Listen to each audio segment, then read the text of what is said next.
Now what's interesting is over the years we've had a lot of little custom badging that we've done with the help of John Pothier, and some of the things that have been donated by John Cafaro. Basically he donated the Ferrari badges that are on both of the Yamahas.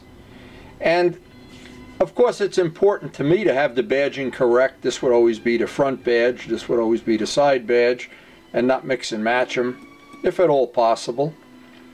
But John Pothier has helped us make some other custom badging, and that's what we're going to be doing in this video, and show how we did it.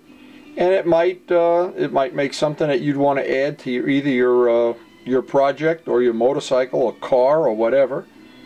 In this case we even have one of the little badges on the speedometer on the back of the seat, and no matter where you have them.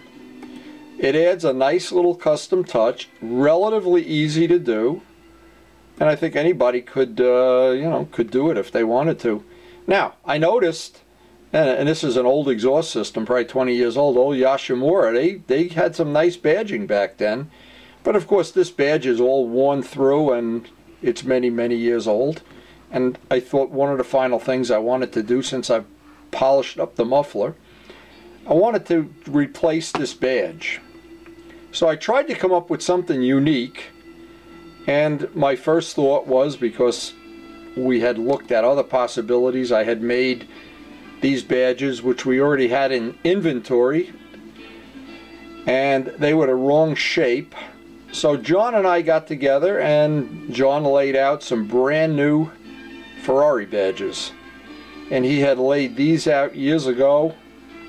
I think Cena helped us with this project. But another thing, you can do these badges in any variety of colors. This is black lettering on gold. You can do gold lettering on black.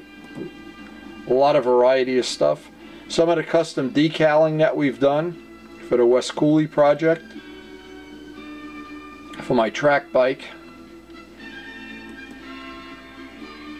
And no matter what you do, any little custom touch you put on a motorcycle, I think, just makes it more personalized, sets it apart in a crowd a certain amount.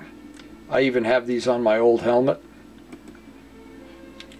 And I just think it's just part of motorcycling that almost everybody enjoys, is having custom little parts that set their bike apart in a crowd. Now in the case of the FZR, I mean, this has been a good track bike for a couple of years. It's been a good street bike for many years. And I really, when I restored it years ago, I didn't know how much I was going to enjoy riding it. And what's happened over the years, I've really enjoyed riding it. I've got a lot of miles on it. And we're coming up on, actually, to be honest, we're coming up on, probably this year, we'll hit the 10,000 mile mark on this. And because we got it very inexpensively and I did all the work, I really don't have a lot of money tied up in it. Why it made a good track bike, because I didn't have a lot of money tied up in it. It's a lot of fun to ride, but it's always a lot more fun if you have something custom. Now this is the way the local sign shop, Gene at the sign shop, once John creates the file, then you can make the decision of making it gold on black, black on gold, or any combination of colors. There's almost every color you can come up with, they can make. Now, you really have to buy the whole sheet. In this case, the sheet is laid out in such a way that we get 1, 2, 3, 4, we get 5 of these emblems. We're only going to use one, but it's always nice to have a spare just in case. If you, for some reason, have a little imperfection in it or something. So I always suggest filling the sheet up, whatever size the sign maker is going to do. Now, what's nice about this, they even picked up some of the little details in the horse, the little tiny hairline stuff. So it makes it very nice.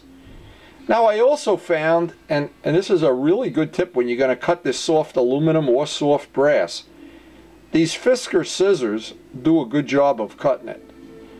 And almost every other scissor I've tried really isn't that good.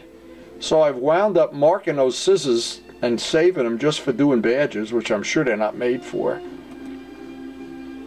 They do a nice job and minimize the curling. They put in the little imperfections in it, and you can see the little curlicue that comes off it, almost like when you're machining a part. Now what I always do is rough it out, leave about 1/8 of an inch more than I need, and then once the big material is gone, just fine tuning it, cutting these little swirls off is a whole lot easier. Now of course they make dedicated tin snips that cut to the left, some cut to the right, some cut various ways, and I've never found any of them that cut this material as well as the Fisker scissors. Now the next part of this is to true it up on a, either by hand, or in this case, because we have a belt sander in the shop, we can just run the edge on that, get the radiuses in the corners nice.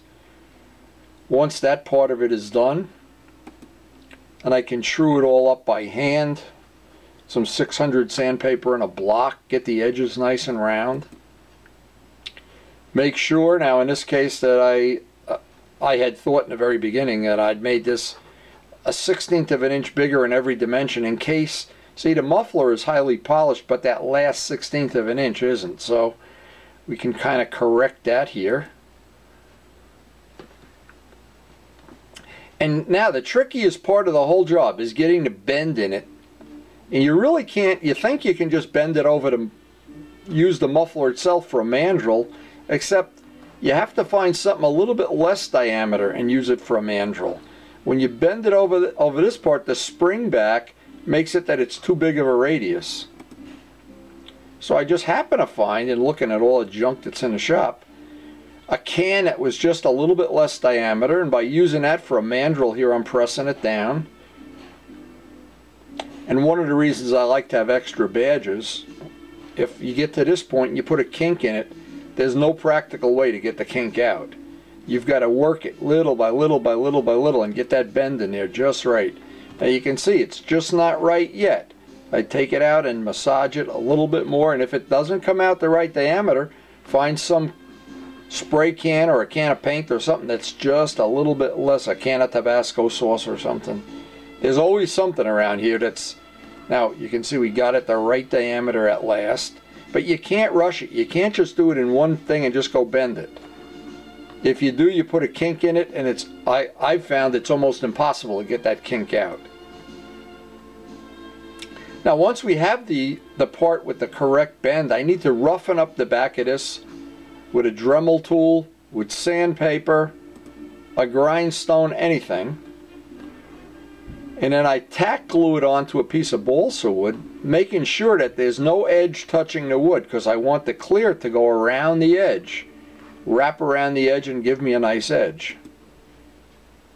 So I have it raised up with a little slice of balsa wood or anything, and a couple of drops of CA, and I've got the curve pretty close to what I need. Now a Sharpie marker, and if you really want to be high-tech, you can get a Sharpie laundry marker, which seems to work a little bit better, but not real critical. And I can, where you grind the edge of this off, the color of the aluminum comes through. So I don't want to see that. I want to see it black around the edge like a picture frame. Now putting on the first coat of clear, and we're using Gavin's clear, and we're using up what I hope will be the first 2 or 3 coats here. I was doing other projects in the shop, so I just waited till I had the clear mixed and in the gun. I wanted to take off the, while it was dry, and take off the old emblem. Again, having a variety of the Dremel tool bits. In this case, it's a carbide cutter that seemed to work the best. And believe it or not, these Yoshimura rivets were really, they were hard to grind away. Usually they put little aluminum rivets. These were really good quality rivets. Anyway, once you get the rivet heads ground off, the next step, of course, is just pry. And there's some kind of little sticky stuff that's on there too, like a double-sided tape. We get off the old Yoshimura emblem. And now you can see how we have that outline on here from where this isn't polished yet, because you never get right up to the edge. So now this next part is, and you really can't see it in the picture, it's not a good picture. I roughened up that spot. Anywhere I left a little picture frame of unpolished aluminum around so I could use it as a window and get this roughened up, same as I roughened up the back of the emblem. Now what that's going to do is get the JB weld to stick a little bit better. Another choice I would have had is to just use the same rivet holes, make a pattern, and put 2 pop rivets in, but I didn't want to see the pop rivets. Now, brake parts cleaner or carb cleaner is a good way to pre-clean that for the JB weld. Now I wanted to go around it and by hand and using a buffer get that last little bit of aluminum polished.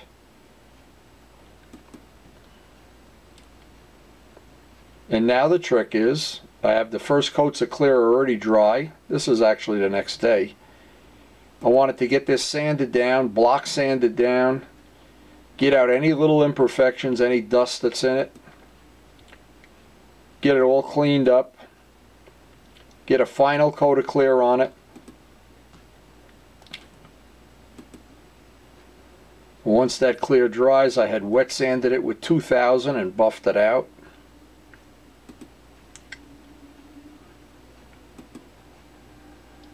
And of course then it was just attaching it with JB weld, very easy to do. Now once that JB weld dries overnight, then I can repolish the whole muffler, get rid of any fingerprints or anything that's on there. And again, it's a small detail touch. It's the kind of thing that most people wouldn't even notice, yet the people that look at motorcycles seem to find every little detail, every little speck of rust or every bolt that's got an unpolished head or something.